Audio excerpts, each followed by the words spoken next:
却又惊雷起。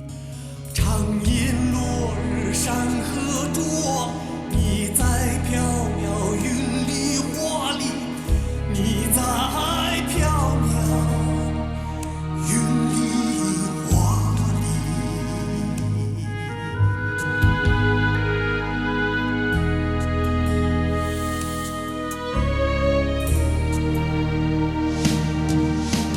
唱歌一曲，好风好梦好歌好一起。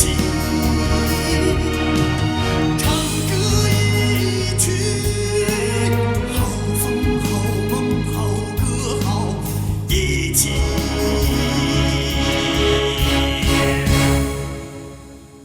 唱歌一曲。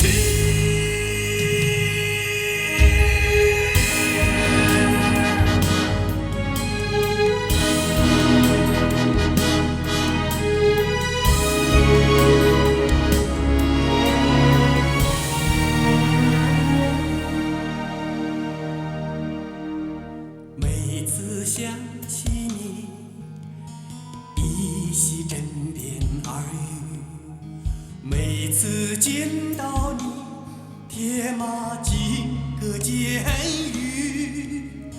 荡气回肠千山外，悠悠在我心里梦里，悠悠在我心里梦里。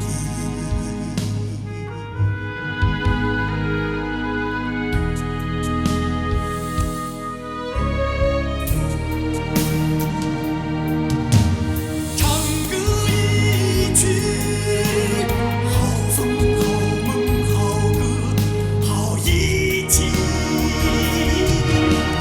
唱歌一曲，好风好梦好歌好一起。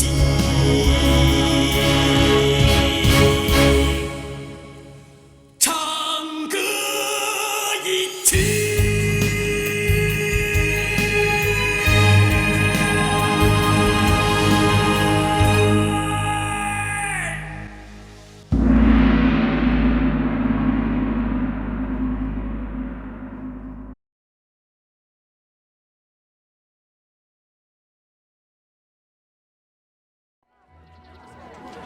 这怎么回事？昨天夜市青阳客栈犯了杀人命案。什么？杀人命案？是呀，听说一间客房里面呢死了2个客人，都是被刀砍死的。你怎么知道的？今儿一大早，我到紫阳街进货，正好啊碰上青阳客栈的老板去州衙报案，他跟我说的。当时啊，他吓得脸上都变了色了。这青阳客栈平时挺安静的，怎么出这种事？谁说不是啊？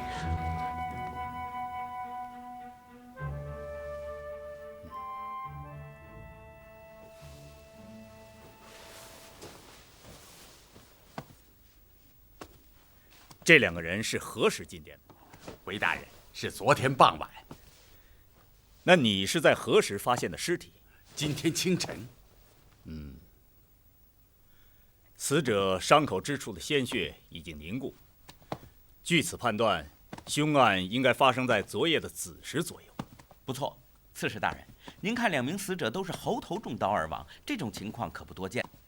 大人，这2人会不会是相互斗殴致死的？绝不可能。第一，这屋中没有凶器；第二，2个死者是对头而倒，这就说明凶手是面对面将这2人杀死的。老板，哎，大人，昨夜你听到什么动静了吗？昨晚小的为这2位客人送完饭，这2位便将房门插上了，小的也就回到房中休息了。因一天忙碌，非常疲惫，到夜里睡的就像死猪一样，什么动静也没听到。那么店内值夜的是何人啊？是店里的哑巴女童。你们去将她换来。是，走。是。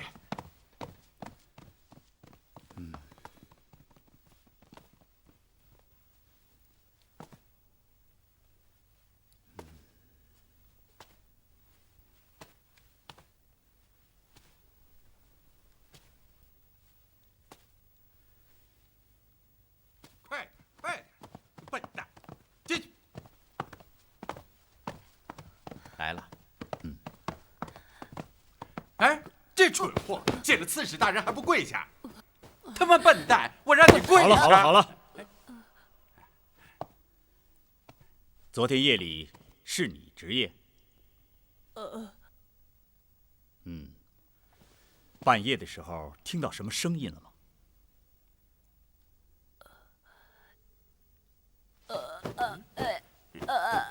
笨蛋！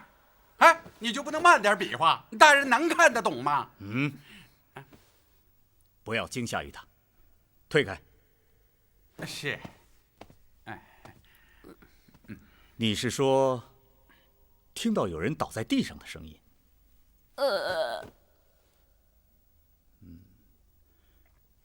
那后来呢？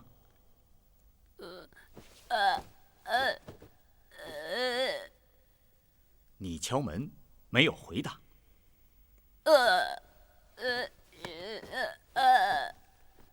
然后你就离开了。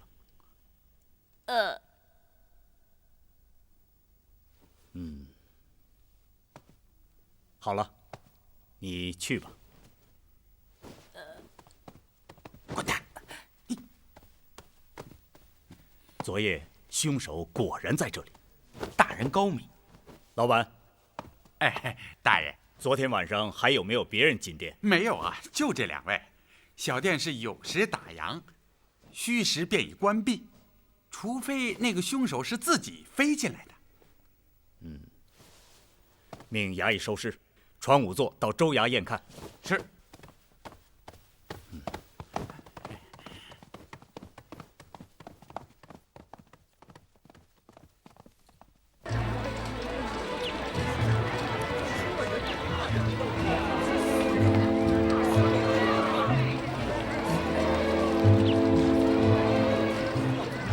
哎，老爷，这不就是青阳客栈吗？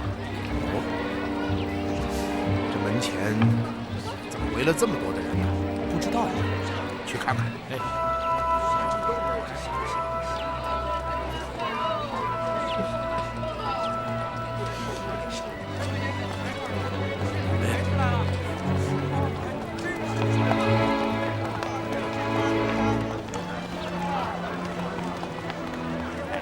刚刚对你说的都记住了吗？大人您放心，一有动静，小的立刻向您回报。青阳客栈出了杀人命案，你有连坐之责，要小心为是。是。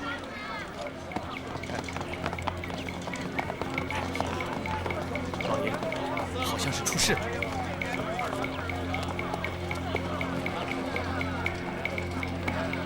进店。是。走。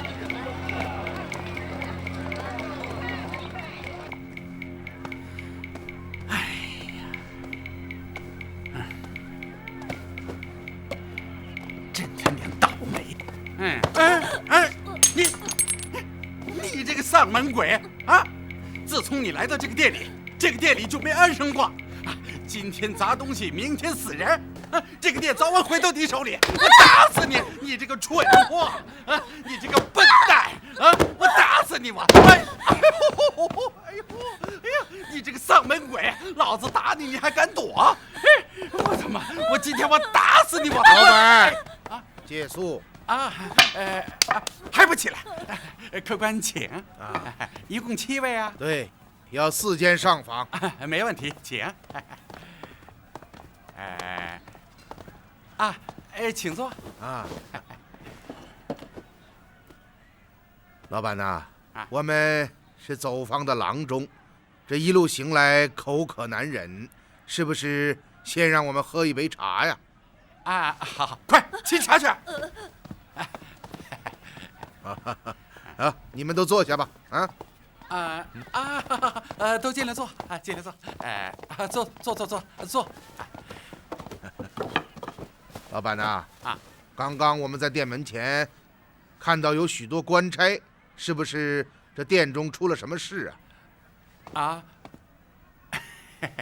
没有，什么事儿也没有。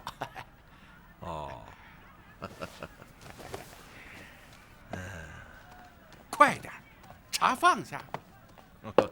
小姑娘，店里是不是出事了？刚才我看见公差抬出2具尸体，是不是死人了？是出了点意外，但是没关系，您尽管放心住。狄春呐，哎，把银子拿出来。是。哎，老板，来，坐。啊，哎，你看看，哎呀，这是纹银50两啊。是。这样啊，我问，你答。哎如果答错一句，扣掉10两。答对了，这些银子都是你的。哎呦，好，您尽管问。这店里是不是发生了凶案呢？不是，哪有什么凶案呢？是俩客人猝死，这才惊动了衙门。答错了，扣10两。您先把这银颗子放下，您再问，您随便问，小的一定实话实说。不瞒您说，昨夜店里是死了2个人。怎么死的？嗨呀，谁知道啊？真是邪门了。昨儿傍晚来了2个住宿的客人。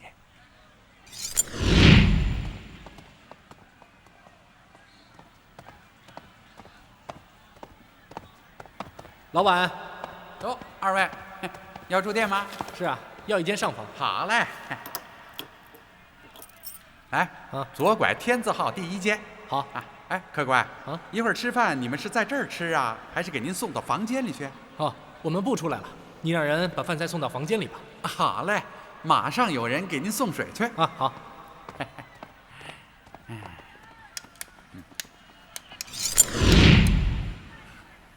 我亲自将晚饭送到他们房间，这2位话都没说就让我出去，紧跟着就插上了房门。那后来呢？客官，后来的事儿我就不知道了。今天早晨我给他们送水，发现房门开着，2个人已经被杀了。哎呀，真是倒霉！我开店10几年，还是第一次遇上这种事情，真晦气。这样，你带我到那间房中去看一看，好吗？哎，好的。那，这银子都是你的啊！哎，谢谢客官。那2个人就倒在门前，头对头，尸体的喉咙上还开了个小口子。你是说他们的咽喉被人割破？正是。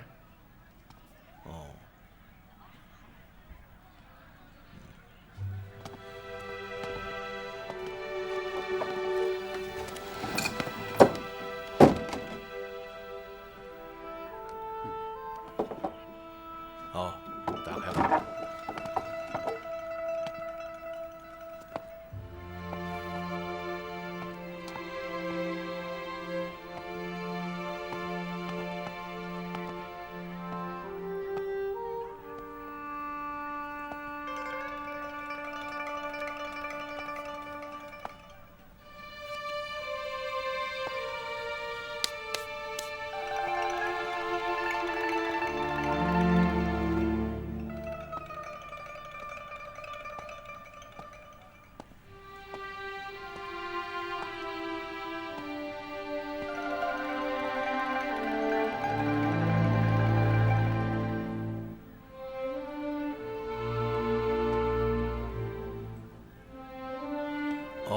老板呐，昨天夜里店中有人听到什么声响了吗？刚刚那个哑巴好像听到有人倒地的声音，还敲了敲门。要不我帮你把他喊来问问？好，去吧。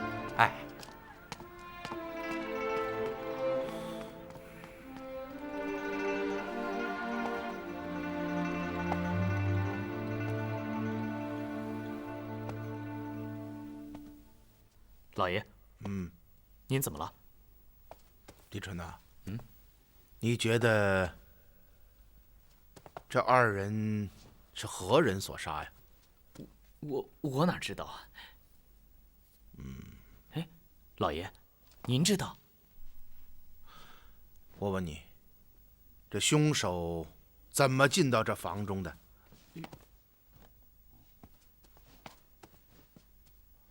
这不知道。你看看，门栓完好无损，这说明凶手绝不是破门而入。窗台上落着灰尘，这说明窗户也从未打开过。那么凶手是如何进入房中，杀死这2个住宿之人呢？这可真邪了。哎，老爷，那您说他是怎么进来的？当然是敲门而入。敲门？老爷，您是说这屋里的住宿之人自己把房门打开，让凶手进来，把自己给杀了？这怎么可能呢？狄春呐，我来问你，换了你是死者，听到敲门之声，能断定外面的人就是凶手吗？这倒也是。哎，不对啊，老爷。什么不对？刚刚店老板说，那个哑巴女童昨晚在此值夜，如果有人敲门，她会听不到吗？快，过来，快来！小姑娘，你不要害怕，我就是随便问问啊。昨天夜里，你听到有外人走进客店的声音吗？那你有没有听到敲门之声呢？但是你却听到有人重重地倒在地上，对吗？于是你便来到门前敲了敲门，然门是插上的，是吧？哦，那你听到关门和插门的声音了吗？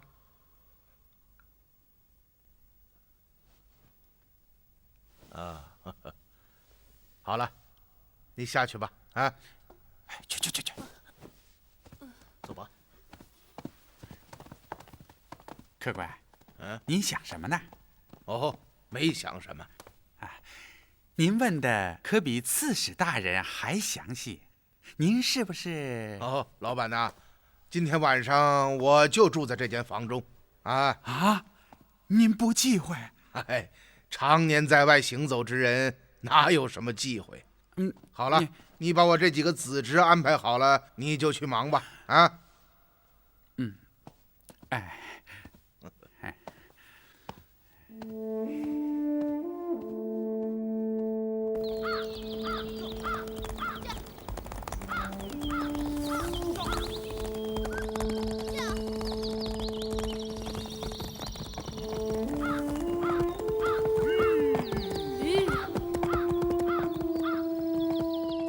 元芳，天快黑了。跑了一整天，也没遇到一个阵点。这惠文中怕是难以支撑了。是啊，不能再露宿野外了。惠文中身中剧毒，已经奄奄一息，一旦宿凉侵体，恐怕连今夜都过不去了。得找个山里人家宿下。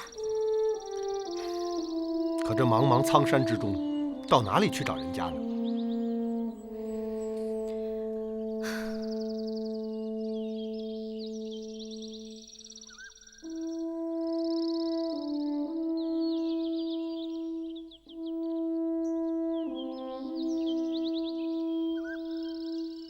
元芳，你看，那里好像有户人家。哦，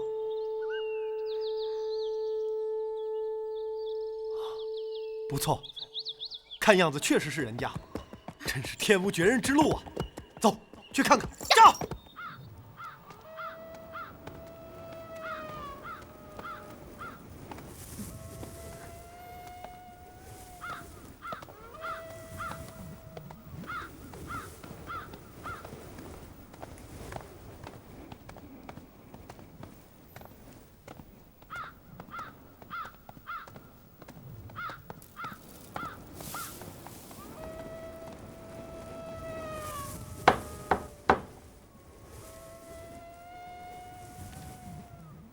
好像没有人。有人吗？还是鬼啊？当然是人，过路之人，因错过宿头，特来贵处借住一宵。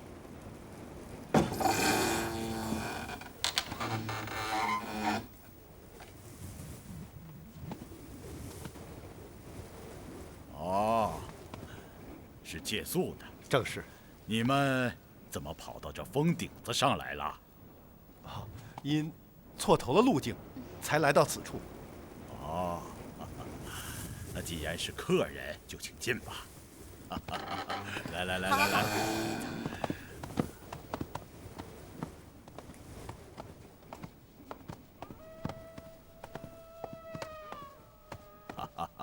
二位，请吧。老人家啊，不敢白住，穿资奉上。山里人家借宿不需使钱，请吧。多谢老赵。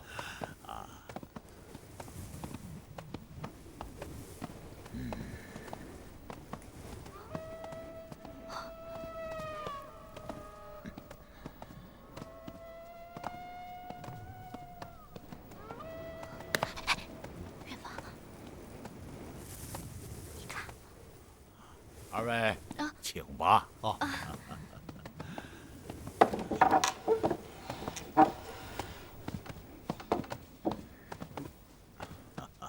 来来来来来。哎呀，山里人家窄小破烂，二位今天晚上将就着住在这间吧。好。多谢老赵。啊。灶下正在煮食，收拾完后就过来一起用饭吧。叨扰老丈已是于心不安，怎敢再想饭食？哎，您太客气了，山里人家没那么多规矩。如此，便多谢老丈。谢谢了。好。元芳，这老头家中怎么有着许多棺材？煞是怪异。也许这是山里人的风俗吧。哎，把围布打开，不要闷坏了它。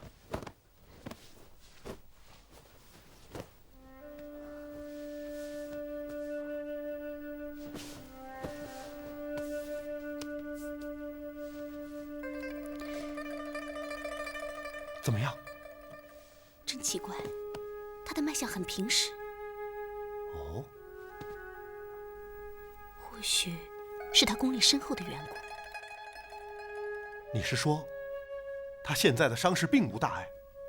不，脉象并不能说明一切。也许到了夜里，他所中之毒会突然迸发，毫无征兆地要了他的性命。因此，他能不能挺过今晚，还很难说。这样吧，我去问问那位老汉，附近山中哪有镇店？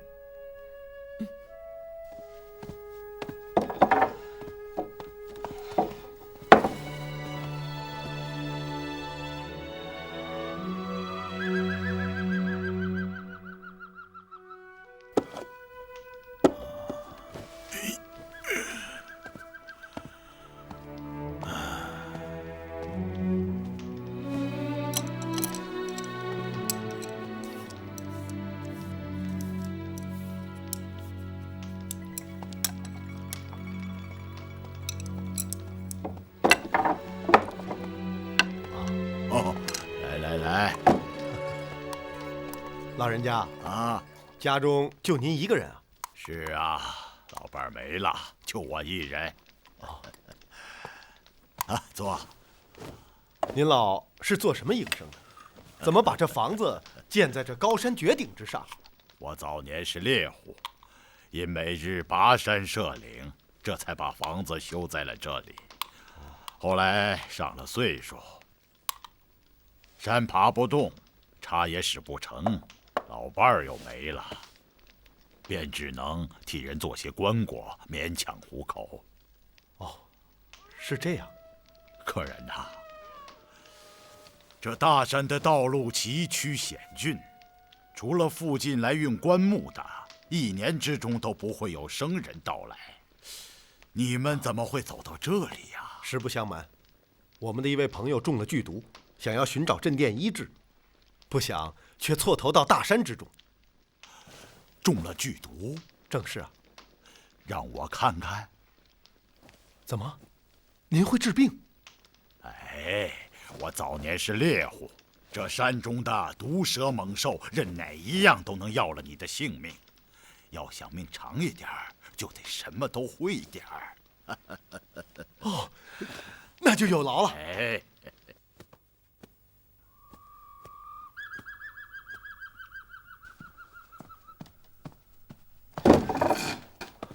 元芳，如爷，这位老人家会治病，让他看看吧。太好了。哎呦，好厉害的毒啊！您这位朋友是让毒蛇咬了吧？正是。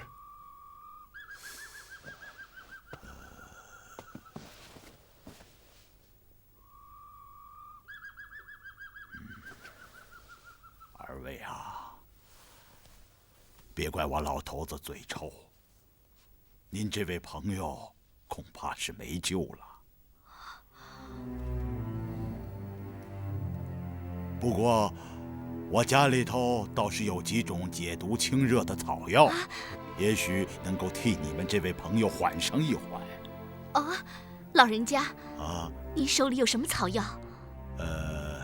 有车前子、马兜铃、辟寒、毒儿怪。你说什么？这里有毒儿怪？啊，是啊。太好了，元芳，回文中还有救。哦，这毒儿怪正是蟒哈之毒解药之中的一味，如果用它煎熬服下，我想他再停2天是不成问题的。真的？当然是真的。老人家，您能不能把这毒儿怪多给我一些？当然可以，这个值得什么？那就多谢了。哎，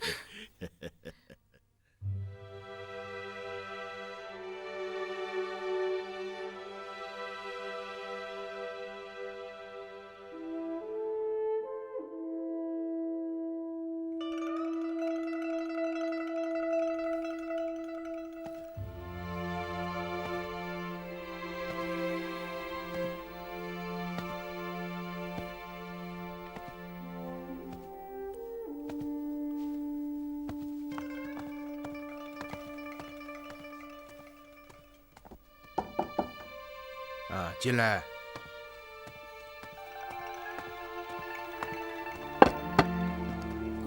哎，姑娘，怎么是你来送茶呀？狄春呢？哦，他在安排晚饭，所以让你来了，对吗？你叫什么名字啊？小飞。哦，小凤。你是什么时候到的青阳客栈呢？1年以前。1个月。哦，是不是这儿的店老板对你很不好啊？你父母呢？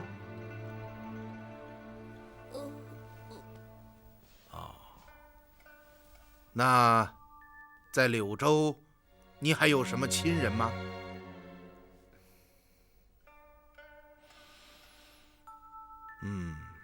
好，你去忙吧，啊。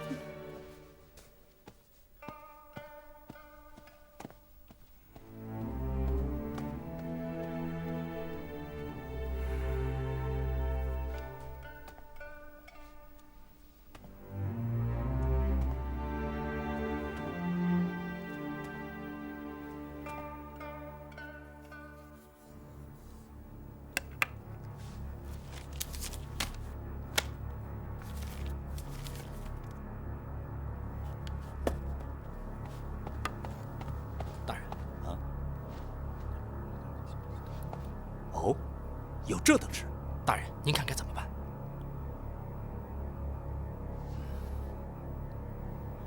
先不要打草惊蛇，到了深夜再行动。是。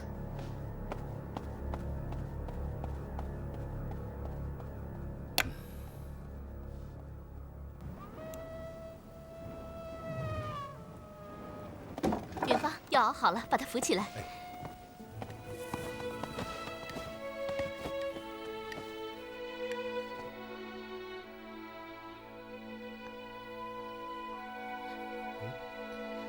灌不进去啊！老张，你帮我一下。我来。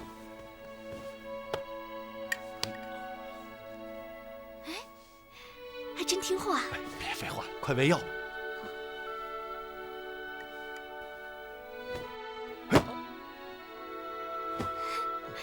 有门儿。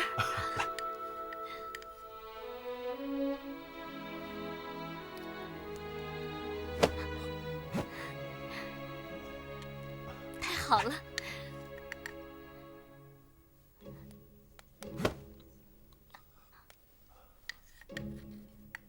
最后一点。哎呀，真不容易。来，扶他躺下。慢点，慢点啊！老张，真要多谢您啊！嗨，有什么可谢的？赶上了，要不谁也没辙。老人家，这附近哪有镇店吗？听人说，从这儿下山往西，好像有个镇子，叫陀罗地。哦，老人家，啊，陀罗地离这儿有多远？哎呀，我只是听说，可从没去过。听附近村里人讲，好像有10几里山路。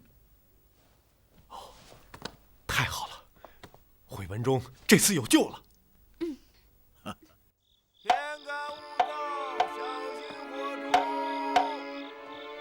天干物燥，小心火烛。天干物燥，别停下，继续喊，走，把客栈围起来。是。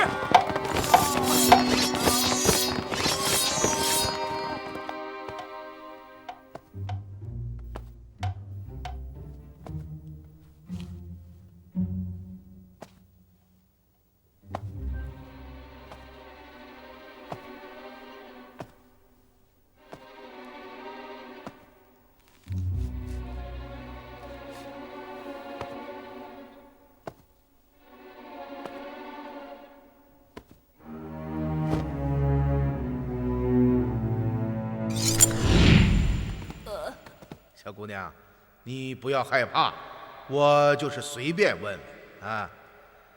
昨天夜里，你听到有外人走进客店的声音吗？那你有没有听到敲门之声呢？但是你却听到有人重重地倒在地上，对吗？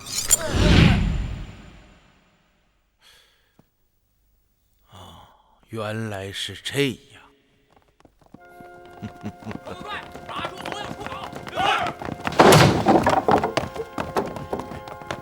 大人，就是他，大胆狂徒，见刺史大人竟敢不跪。不知刺史大人银夜闯入老朽房中，有何贵干呢？有何贵干？你这是明知故问吗？在下不懂大人的意思。你姓字名谁？哪里人士？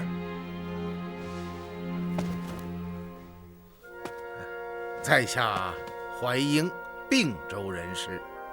到柳州何干？走访郎中，走街串巷，为贫民医治疾病。哼，医治疾病？我看你是另有所图吧？哦，不知大人以为怀某所谓何图啊？我来问你，你为何对青阳客栈凶杀案如此兴致盎然？那是因为草民从年轻之时对断案就颇有兴趣。那么你为什么要住进死者的房间？难道也是对断案有兴趣？不过是兴之所至矣。哼，你这刁滑之徒，分明与本案有涉，事到如今还不如实招来。哦，不知大人说草民涉及此案有何凭据啊？就凭你的表现，普通人遇杀人命案，躲之有恐不及。有谁会不惜花费重金向店主邀买真情？先生，我劝你一句，还是说实话吧。还有呢？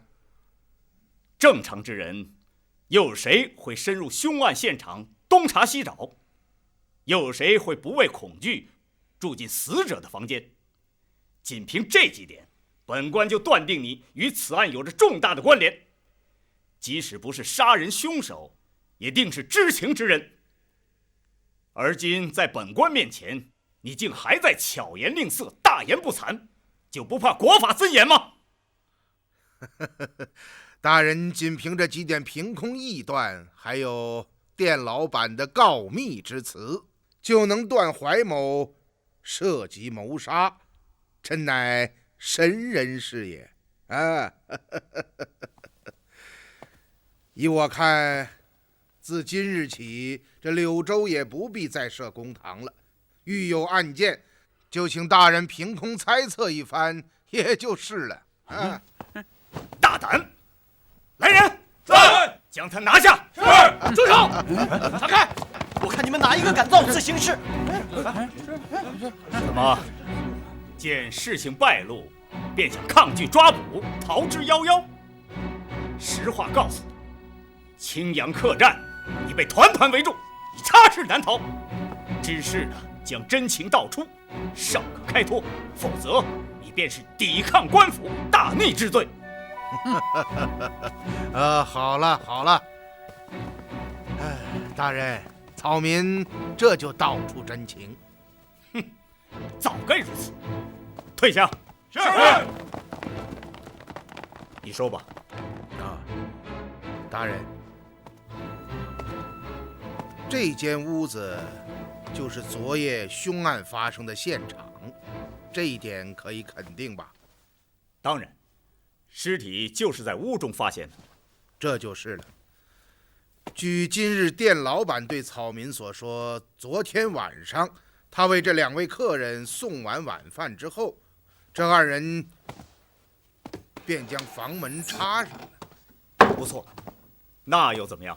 大人请看，门栓完好无损，这就证明凶手不是破门而入。这一点本官知道，不用你说。好，大人请随我来。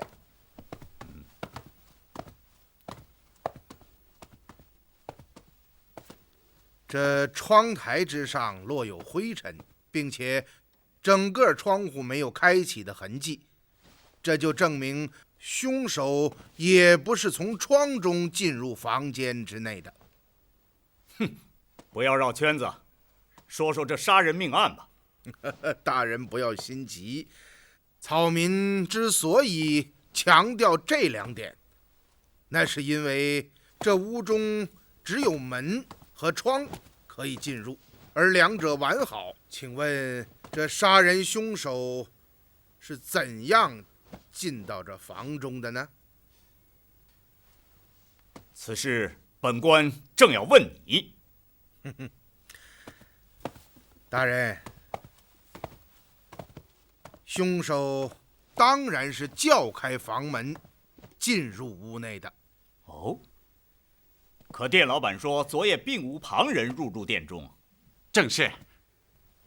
大人，此人乃一派胡言，拖延时间，请大人立刻将其拿下。重刑之下，还怕撬不开的嘴？老板，你太心急了吧？哼，那也没有你急于为自己辩白来得及吧？退下。你继续说。大人，据店老板叙述，死者是头对头倒在门前。不错。咽喉处都有一道伤口。是的。大人，你今年断案有一点应该最清楚，咽喉是人身体上最柔软、最薄弱之处，然而也是最不容易被击中的地方，因为当人遇到正面的攻击时，第一个下意识的反应就是躲闪头部，之后才会传达到身体和下肢。不错，是这样。本朝狄阁老所著的《暗经》之中就做过这样的论述。是啊，大人请想，2个死者都是咽喉被割开一条小小的伤口，便致其死命。这个凶手会是普通人吗？是啊，一般凶案中的死者都是胸前乃至腹部有数个甚至10数个伤口，可本案中的死者的的确确只咽喉一处伤痕，这一点果然非常奇怪。那依你之见，凶手是个什么样的人物呢？可以断定，凶手是江湖上的专职杀手。专职杀手？不错。近日，怀英来到房中，详查之下，屋里并没有打斗过的痕迹，这就说明2个死者是在毫无防备的情况下被凶手杀死。大人请想，以一人之力同时击杀2名大汉，而这2个死者竟毫无反应，这个凶手的速度和力量由此可见一斑。那么，凶手有没有可能是2个或更多呢？绝对不会。哦，为什么？大人，请看。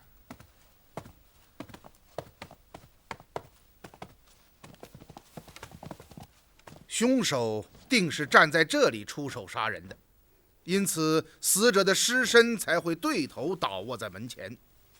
请大人看一看房门左右门框之间的距离，怎么能够容得下2个凶手同时挥刀呢？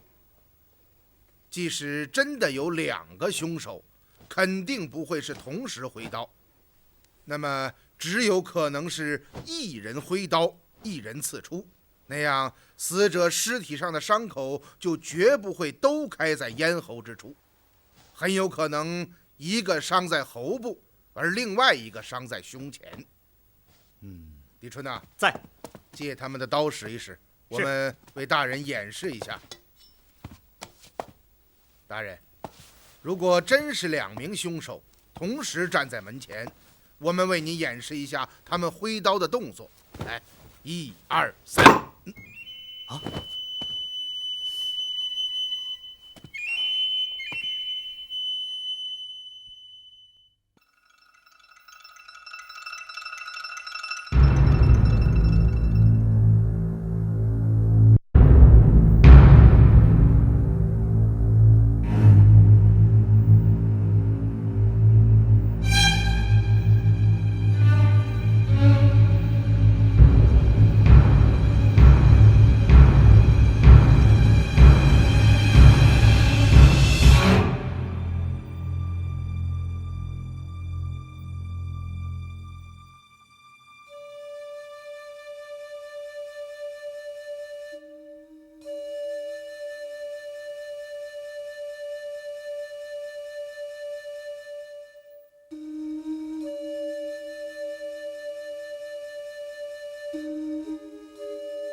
请记得订阅频道，请记得在影片下方帮我们留言、按赞、分享。